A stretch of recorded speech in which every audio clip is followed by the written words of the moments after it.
New Thought Media Network. We are a global broadcast network of positive music, media, and entertainment, inspiring humanity's evolution along the journey of enlightenment and creating a world of love, peace, empowerment, and prosperity for all. New Thought Media Network. Positively inspiring.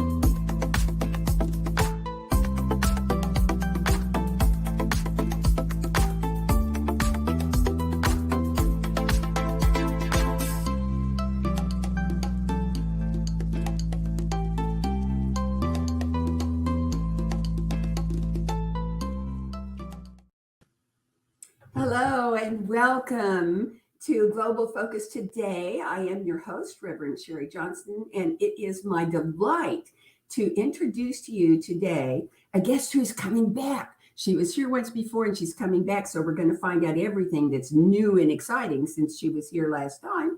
And this is Reverend Verona Garland. Her ministry is called Prosperity on the Move, which I think is pretty cool.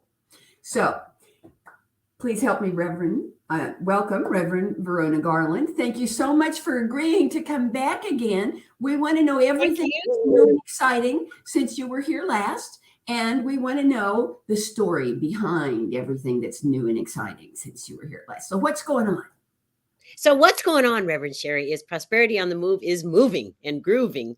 And we are later this year, in the month of May, beginning an abundance adventure, which is a 21-day opportunity to change any prosperity habits or to gain prosperity habits that you may feel you don't have at this point. So that's really something that we're really excited about and we're up for, and it will be happening and it will be on Zoom. And the way you can find out about it, of course, is by going to my website, www.veronagarland.com. And Prosperity on the Move has been serving lots of other different communities and areas of life than we had since the last time we were here. Like what? Like we have been serving interfaith communities. We've been doing interfaith community, work and interfaith community connectivity. And the other thing is, as it turns out, and it makes me laugh and giggle, Prosperity on the Move has also been serving my own family. People in my own family, believe it or not, have come to me. That's as successful as it gets. It is. I adore interfaith. That's my thing, is interfaith. The more interfaith we can do, the better we can get, because I think that's the only thing that's going to save the world from itself.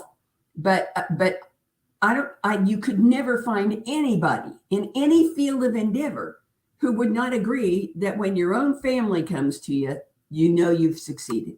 Yes, Reverend Sharri. And that's just how I felt. I felt like, oh, bingo, yes. When my own family comes to me, and they have come to me in differing ways about differing parts of the prosperity in their life, and not so much about cash, but all sorts of other things, relationships, health and wholeness, all sorts of work challenges. Yeah. And it's been very validating and very supportive, also just enriching and wonderful. It just fills me overflowing with love. Yeah. So how did you do that? How did I do? Well, back up. I want to know, how did you end up being a minister? And because most of us don't start out as ministers. So what made you become a minister? What made you choose focus ministry instead of pulpit ministry? And how did you end up doing Prosperity on the Move? I love that name, Prosperity on the Move. So just start at the beginning and tell us the story. All right. Start at the beginning and tell us the story. All right. I became a minister. How I became a minister, actually, when I look back on it now, the calling came to me when I was about 5 or 6 years old. I was actually raised as a Southern Baptist. And in the Southern Baptist faith philosophy, part of it is you get baptized. And so and when you get baptized, they have what's called altar call, and the altar call says who would like to give their life to God. And I wanted to do it from the time I was 4 or 5, and my parents said, no, no, no, no, you're too young. This is not the way it's done. But by the time I was 6, it was really clear that there was no holding me back. And what really started me on it, as I reflect on it now, was in the baptismal pool when I realized, oh, I am here to minister for God. However, as a 6-year-old, I didn't quite understand, the logistics of all that or the idea of it. And so I went on about living my life, and I went to college. And in college, I was a language major. I was a French major because I wanted to be an interpreter at the United Nations. That was the idea that I had at that time. And that is not what I became. However, I moved around after college a little and just sampled different things. And part of the other thing, too, as a child that I knew was that I really loved interacting with different types of people, different than myself, or with new communities. Even as a child, like I was the child on the playground who, when there was a group of new kids that we didn't know, I was the one who would go and say, "Hi, my name is Verona. What is your name? What do you like to play? Let's go on the jungle gym together." So as my life went on, went to college, matriculated, went to college, got out of college, and really wasn't quite clear about what I was going to do or what profession I was choosing.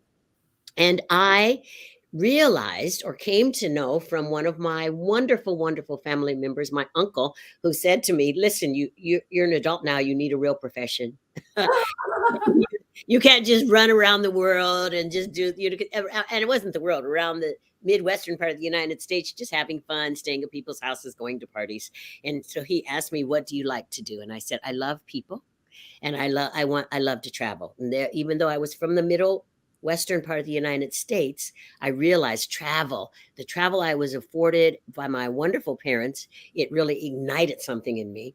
And so he said at that time, "You are going to be a stewardess." That's what it was called at that time. And I said, "I don't want to do that." And he said, "This is the job for you." And I saw in the paper that they are hiring, and I made an appointment for you, and I am taking you to the appointment. So put on your Sunday dress. We're going to the appointment in a few days. I did that because I was raised to be obedient to the patriarchs in my family and the matriarchs. And so I went to the interview, and when I got there, when he dropped me off in the front, he said, "Okay, go in and get the job. The job is for you. And if you don't get the job, don't come out." Yes, and so I went in and got the job. And then I proceeded to do my form of what I realize now was ministering on airplanes. And I did it for several decades. And I always, because of my spiritual foundation and my spiritual background, I always brought spirit into it, no matter what it was. Whether it was like I was really known, I flew as an international purser, and a purser on an international trip is the person who coordinates all the services. It's the cockpit to crew liaison, and is generally the public relations persons for all the customers on board, all the passengers on board. So I was known as the person who, when there was a problem, they would bring it to me. When there was a problem on board, and when I flew with differing crews, they would say, "Oh, we're so glad we have you, because if there's going to be any problem, we'll just bring it to you, and somehow it gets smoothed over." Well, it was spirit working within me, spirit working. Light fixer. Yes, yes, yes, yes, yes, yes, yes. I was the one, and it was spirit ministering through me after all these years, as well as the graciousness of the divine in me showed up in all of it. In all of it, all of it, all of it, all of it. And so that happened for several decades in my life. And then there came a time when I was offered from that particular profession an early out. Then they said, "You know what? We want to skim the people off the top," because I had gotten to the top of it. "We want to skim the people off the top, and we're offering you some monetary compensation, and we'd like you to leave." And I took it into prayer because I loved the job. It was custom made for me. I was ministering all the time without realizing that it was ministering, without using that word ministering, because there was a part of me that said, "Me, a minister? I can't be that." And it was a reflection of a lot of things. The faith philosophy I grew up in, at that time, there were no women ministers. And secondly, to me, it's a very honorable, profession. And so it's very important. I mean, it is important. It's just it's quite an honor and a blessing. And I thought, gee, am I up for that? However, when the my company said you can have this early out, I took it into prayer. Even though I was at the top of the profession, I was flying any place I wanted to. I loved all the cultures I was interfacing with. And Spirit clearly to me, whispered in my ear, yes, sign the paper because you are one of my ministers. It's time.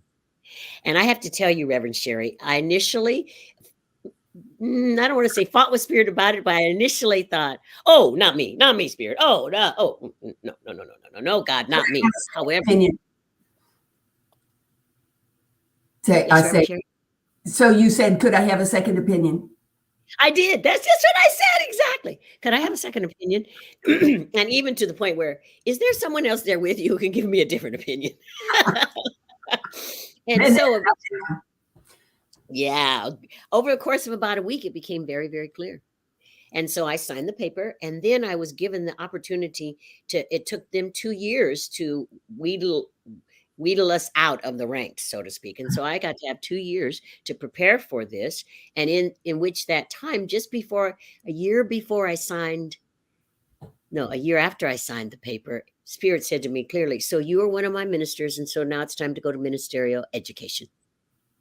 Now's the time. And since my focus was no longer really needed to be completely on the profession that I was now leaving, I really could immerse myself in ministerial training. And because I was still in that profession, though, I chose to do online ministerial training with Emerson Theological Institute. Yeah.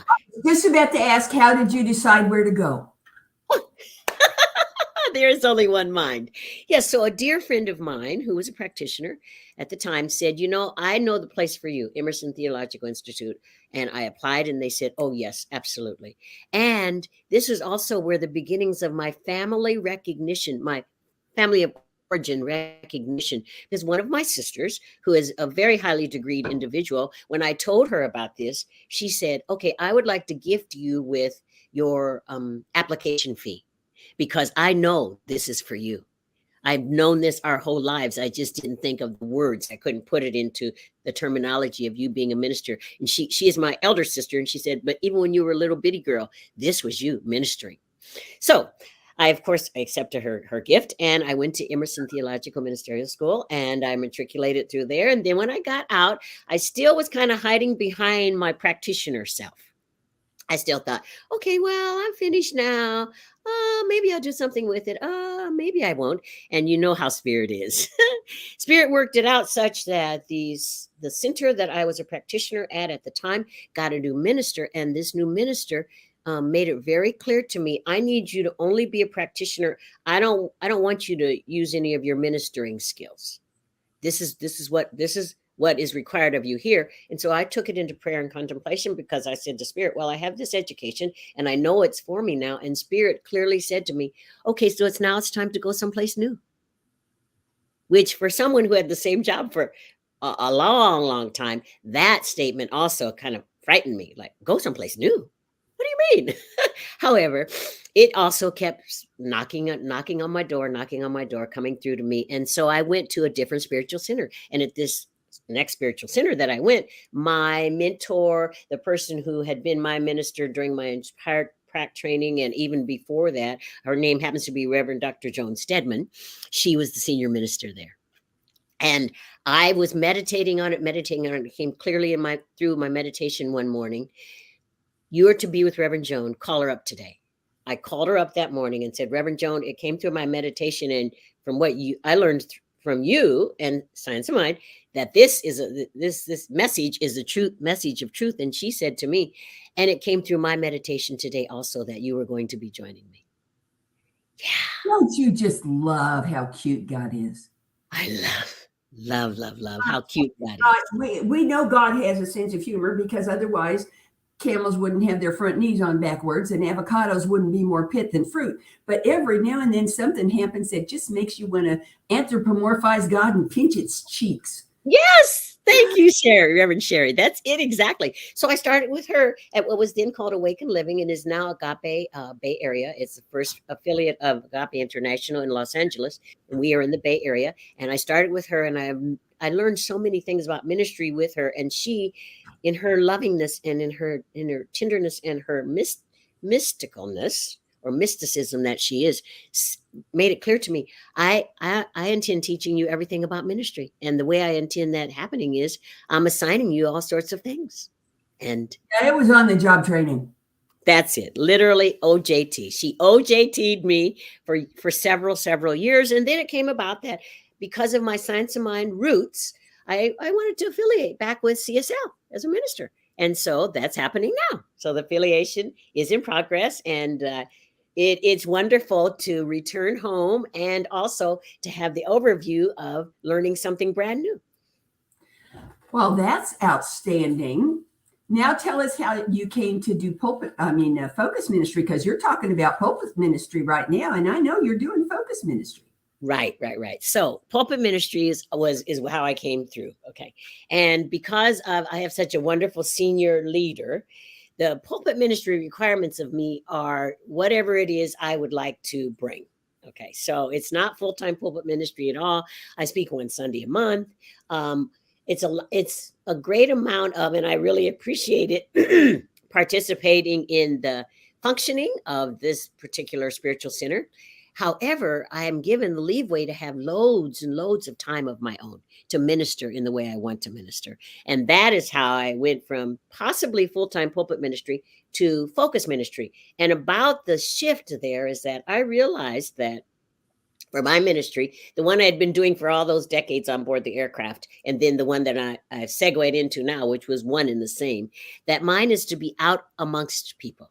Mine is to be, and I get it a lot of times. Spirit speaks to me and says, I need you out amongst them. I need you out amongst them. Not I need you, but I just get that phrase, out amongst them. I get it all the time in my meditations, in my journaling, and even sometimes in my prayer work when I have a prayer time that is agendaless, where I pray with no agenda.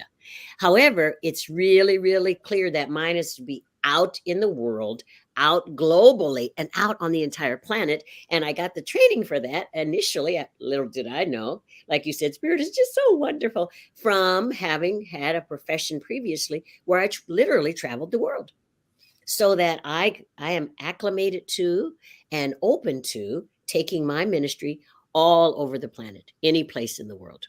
Any place in the world that I can go, that there's an openness and a receptivity for transformation and transmutation, that's mine to be. And with technology as it has become since COVID, you can literally do that without getting out of your chair. Yes. That's really cool. Yes. That's really. Yes. Now, so how did you pick prosperity for your focus? I love this question. How did that come to be the focus of your ministry? I love this question, Reverend Sherry, because people ask me all the time, and I just love telling the story. So prosperity, abundance, opulence, source and supply. I love the word opulence. That is so Edwin Gaines. Yes, it is so Edwin. I love her. It's been clear to me since I was in my early 20s that this is my life lesson. And the reason I say that is in my early 20s, I had the way I handled anything that was challenging, any challenging emotion, any challenging happenstance, any challenging activity, the way I handled it was with retail therapy. I did. And the retail therapy just grew and grew and grew and grew until one day I woke up and realized that I was $30,000 in debt from retail therapy. And no, it wasn't $30,000 in debt because I bought a house or a car or some really wonderful spiffy appliances for my home. No, it was things. It was things that either I knew what I bought or sometimes I didn't know what I bought. And it was just things. And during this entire time, probably at least a decade, maybe a decade and a half, I didn't feel great about it. However, I would not allow myself to really take a look at it until, of course, I started studying Science of Mind philosophy. Okay, when I started studying that, and we all know it opens our heart up in so many ways, so many valuable and specific and succinct ways.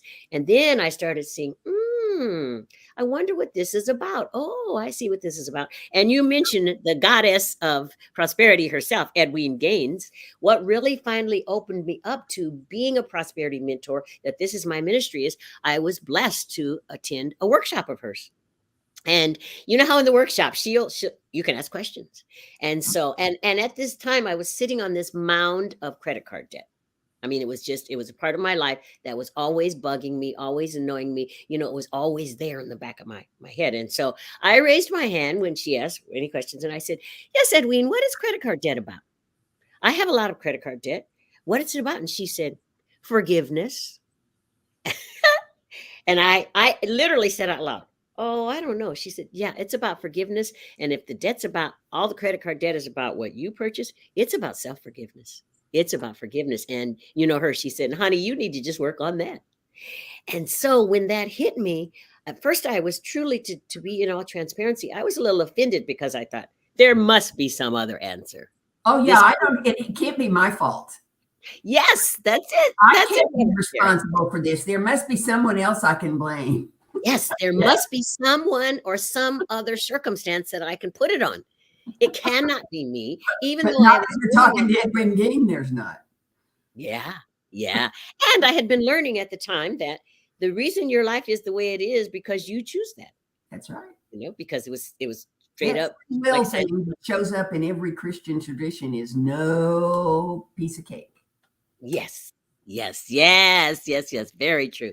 So I started working on this. I started doing I started with her forgiveness activities, actually, her forgiveness book, and just started working my way through all of this. And in the meantime, what was also going on was, now I had gotten married, I had started a family, and I was working my way through all those things that I had squished down with retail therapy. I was really taking a look, and also understanding about forgiveness, and then coming to know that, prosperity is something that I desire, and it's already here. So where in my life is the disconnect?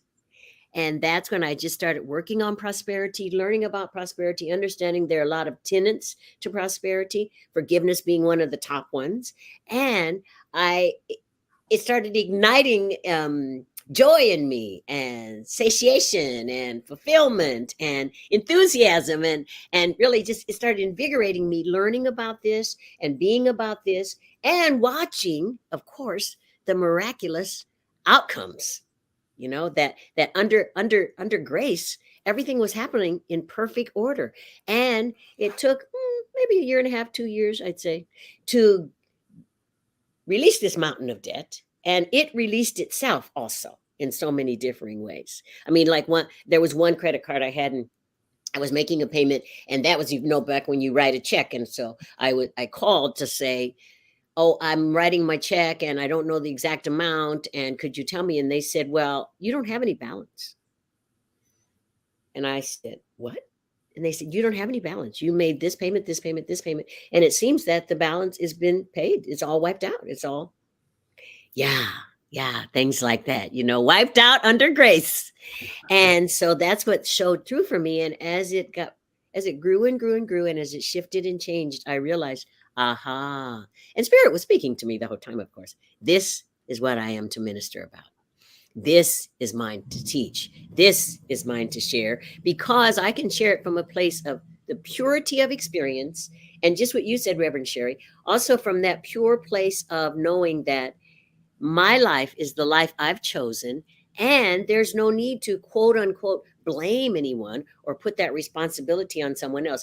That this is my blessed responsibility to work my life, to do my spiritual practices, to participate in everything that is the depth of the life of God that I am, and to bring it to others. Because I remember such despair, such self-loathing, such hopelessness, and all those sorts of things. And it's mine now to get to let everyone else know, as a prosperity mentor, listen, you've been in the valley. Now our life is not about being in the valley.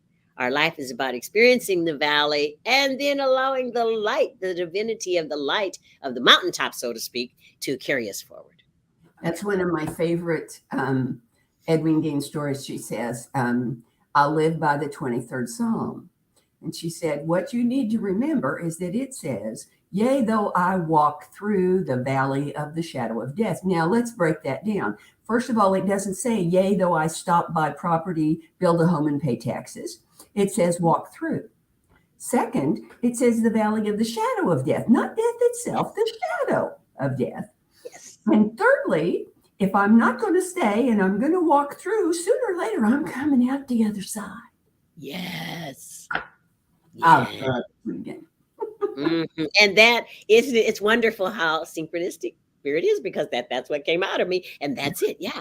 We are going to come out the other side. And so I get to be, as a prosperity mentor, or be prosperity minister, ministering prosperity. I get to show people you get to come out the other side. And the coming out the other side is not always about cash. A lot of times people use the word prosperity, make it synonymous with cash. There is so much more prosperity in our life that doesn't have to do with cash. Yes, perhaps an abundance of cash in your life may make you feel more comfortable, more safe, more secure, all of those things. However, there's so many other facets of our lives that source and supply is foundationed in, or that source and supply is just sitting waiting for us to be in a place of awareness and to pluck it into our own existence. That's why some of the happiest people I know are folks who don't have much income at all, because money's not what they're about. They're about love. They're about relationship. They're about service. So yeah. So how did you actually develop Prosperity on the Move? How I developed Prosperity on the Move was, this is wonderful, through meditation and intuition and visioning. I do lots and lots and lots of visioning. Yes. And I'm so happy that Dr. Michael Bernard Beckwith patented or came up with the visioning process. Yeah. And that is exactly how Prosperity on the Move came to be, from the name to the activities, to the content, to the outreach, to, I mean, even down to the logo, which is in process now. However, it all came through that. It all came through that. And also the way it came is, I looked at my own life and said, what are some of my own prosperity needs? What are some of my own prosperity desires? What are some of my own prosperity wants? In what ways would I like prosperity, the flow of prosperity in my life, to just cascade and deluge and, pour through the life of spirit that I am? Yeah. Okay. Now we're getting somewhere. I want to know, how did you build a curriculum? Did you start by surveying people? How did you get your first class started? How did you get your first project started? I was very blessed that my first project, unbeknownst to me, was when I was teaching someone else's course.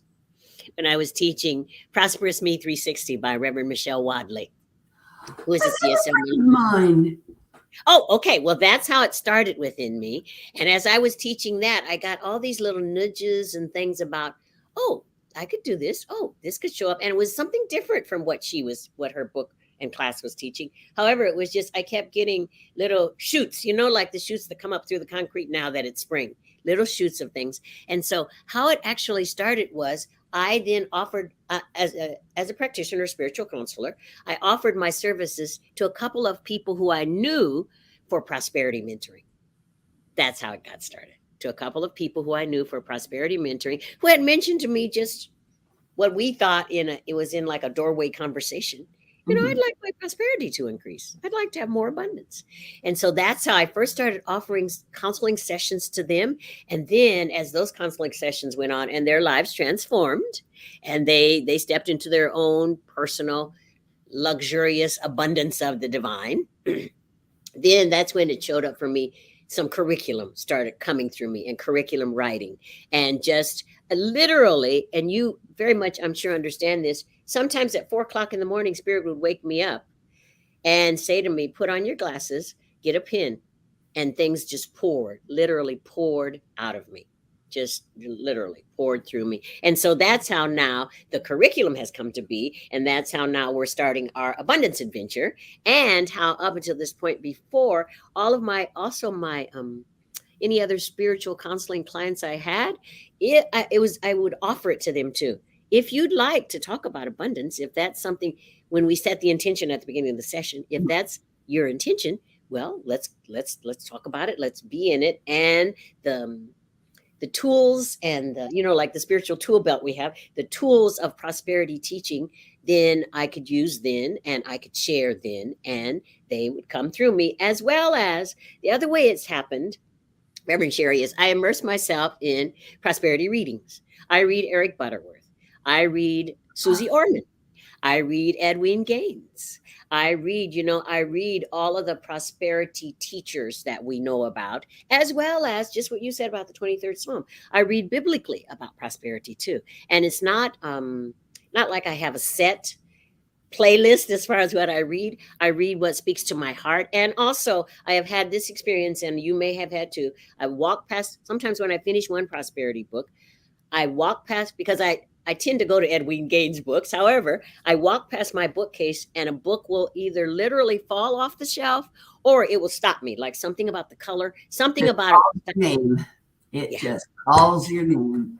Yeah. There you go. Been there, done that. I love when that happens. And, and I have a chair, a little table, a 2-layer table beside my rocking chair, and it's got a stack of books like this on it. Where that happens, and sometimes I'll be reading one book, and then all of a sudden there'll be 3 books down in the stack that says, "Wait a minute." And I'm a really left brain person, but I will still say, "Okay," and I put the bookmark in this one, and I pull that one out. I go, "Oh, okay." So that's fine. And I love what happens when I am also an Emerson student. I'm working on a PhD there now. And congratulations! I'm very excited about it. And the courses that I'm taking, I just said, what do I need to take? And it turned out, if you wait long enough to start, you have so much life behind you that I had already 2 master's degrees and taught college for 35 years. So I had nothing left but electives. So she said, you need this many hours in this, and this many hours in this, and this many hours. So I got to just take whatever. And so I said, okay, let's just do these. And she said, fine. And they go, it's like, I forget which book I was reading when I wrote that, because they're all so connected. And I just love how that happens. Books are my friends. I learned to read when I was 4, and I've said for 70 years now, I can hide from anything between the covers of a book.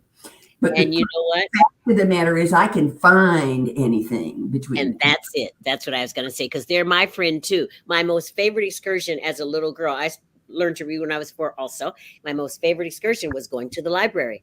And it still is my most favorite excursion digitally, going to the library now. Oh. And books are the bomb. Books are everything. And I could get lost in a book and not even leave my house. I know. I when I moved back to Kansas City a year ago, I just giggled at God, because everything I could possibly want, except a grocery store that's not outrageously expensive, is within 1 mile of my house. Really? Including a brand new library branch that's 2 blocks from my house. Oh. And they have this program online.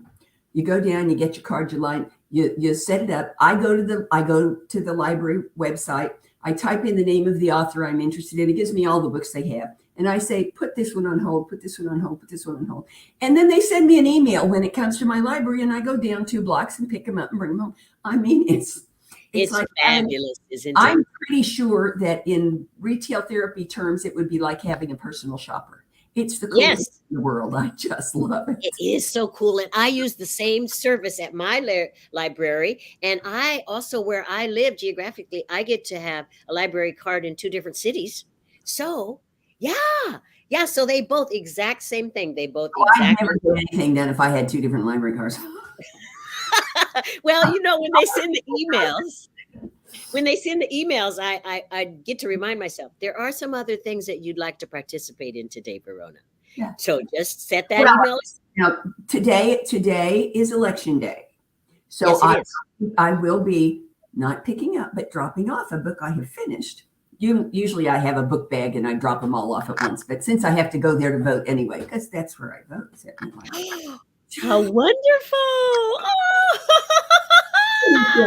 it's just amazing sometimes how God says, well, all right, it's time for you to rest a little while. So let's just hook a bunch of stuff together for you. And the next thing you know, you're living, what do they say in Italian? La dolce vita. Yes. Yeah. Yes, the sweet life. Dolce vita.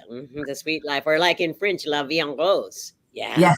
But now what I want to know next is you have mentioned a couple of times this abundance or prosperity adventure that you're fixing to do. And I want to hear more about that. Tell us everything you can tell us that won't be stealing the thunder. I like that. Well, what this is about is a 21-day adventure, and I named it Abundance Adventure because we are adventuring in spirit, and it will begin in May, and it is for 21 days every morning for 15 minutes, probably 7 to 7:15 in probably in the central time zone. Yeah, that will be the time. It'll be differing time zones. And I'm setting that time zone too so that everyone around the globe, people in the United Kingdom, people in France, everyone can be a part of it. And in those 15 minutes, we will have, we'll discuss a little bit about prosperity, different perspective on prosperity each day. There will be a quote, and there will be an activity and a growth work assignment activity of prosperity to participate in that day, and also an affirmation that you get to chant that entire day. And then after the 21 days, we will have at the last, the 21st day or maybe the 22nd day, a gathering where we discuss all the wonderful things that have happened, all the prosperity. And part of this is something that I learned from another class I taught, and something that I just know from the practice of tithing, is that during this 21 days, we all exactly also get to give from the overflow. So that is to say, in the 21 days, if you get some monies that you didn't expect, like in that 21 days, maybe you were expecting your paycheck. If you get something over and above that, then there's an opportunity to tithe on that. Because, of course, the principle of tithing is an ancient, ageless principle, and it works. It is circulation at its finest. And really what it's about is giving back to the source from whence it all comes. And we do know something that it will happen in this abundance adventure. And something to know is that that we desire, we only get to have that we desire if we are willing to give it away. So that if we're willing to circulate, then if that's what we desire, some people might want monies, some people might want perfection in relationships, some people might want radiant health and healing. These are all prosperity qualities. Then that is what gets learned in this 21 days also. And 21 days, because it has been said that it takes 21 days to build a habit. And in these 21 days, we get to build the habit of being the form of the consciousness of source and supply, because that's what we are already. And we may not be aware of it. We may not know about it. We may not, as in my case, want to have taken responsibility for it initially. However, it is what each one of us is, because we are each, an expression of the divine. Okay. And if I send somebody to your website, because I've got 3 people I'm thinking of who've been hollering at me about abundance, and this sounds like it was custom made for them, because it's only 15 minutes a day.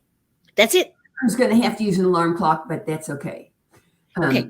Yeah, just 15 minutes. It's just 15 minutes a day, and it just sounds wonderful. So if we go to veronagarland.com, we can find an enrollment form, or if you go to veronagarland.com, it's not up yet. It should be up in the next few days, an enrollment form. Okay. And also, the other thing about this is I am partnering with two CSL centers.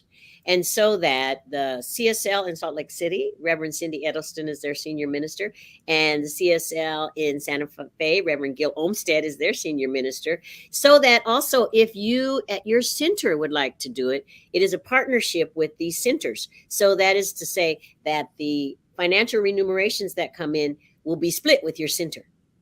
Okay, so that it's a fundraiser of sorts for your center if you'd like to do it through your center. If you want to bring your center in and do it through your center, it will be a split between myself and the center because it is about abundance. It's about circulation. It's about prosperity. It's about bringing prosperity out into the world through and as every avenue that we are.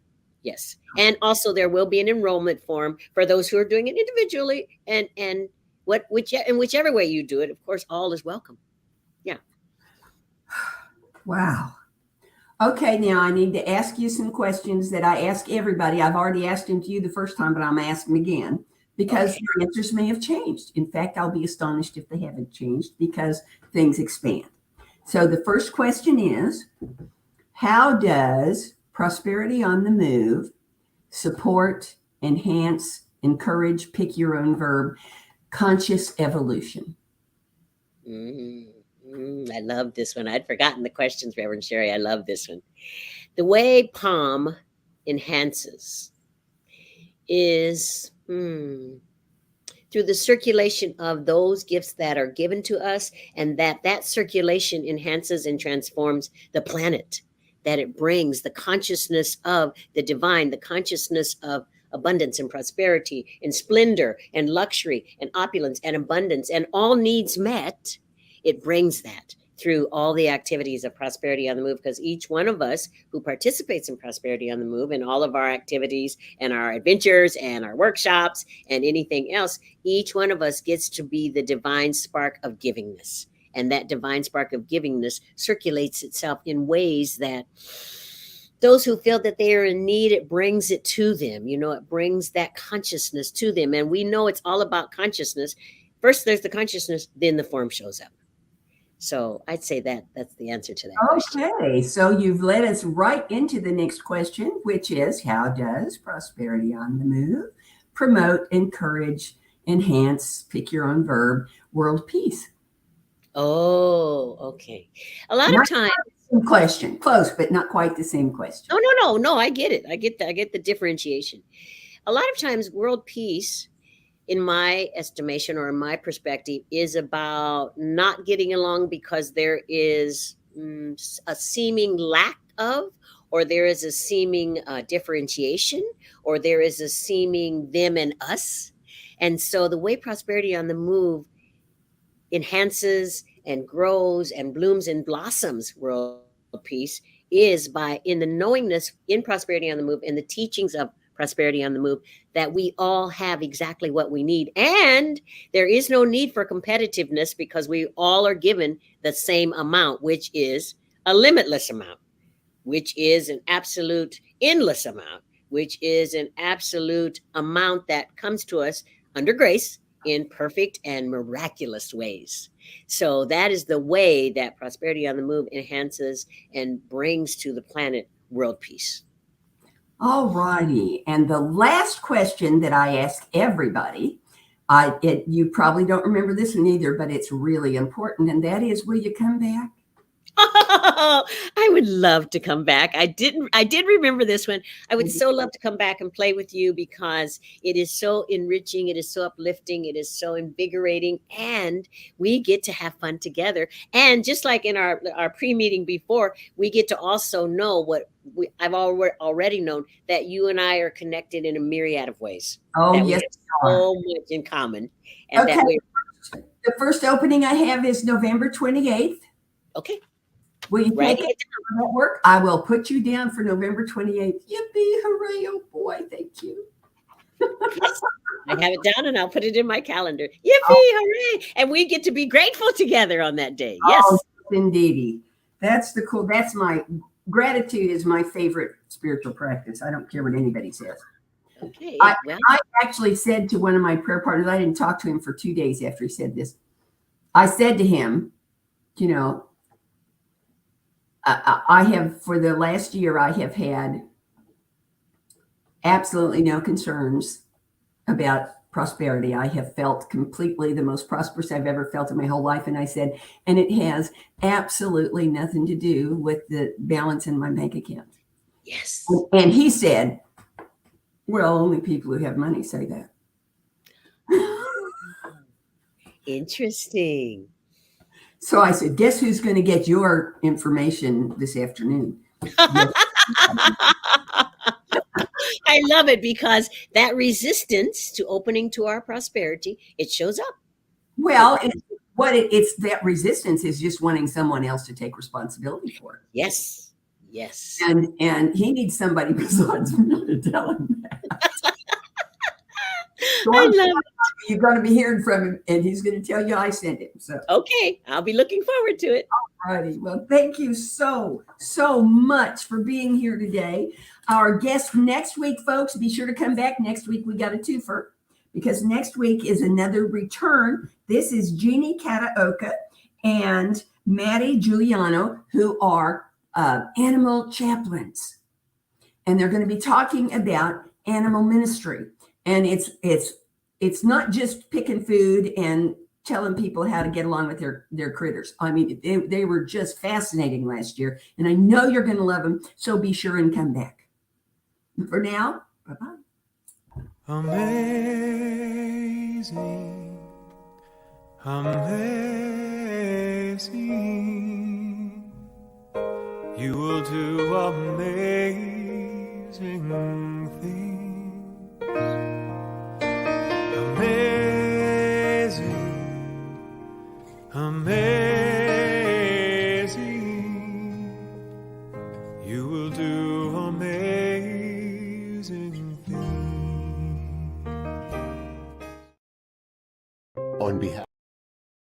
On behalf of everyone at New Thought Media Network, thank you for being a member of our virtual family. Your financial contributions help share the New Thought message with people from around the world. Please visit and contribute at www.ntmedia.org/donate. New Thought Media Network, come be you. And please like, share, and subscribe. Until next time, peace and blessings.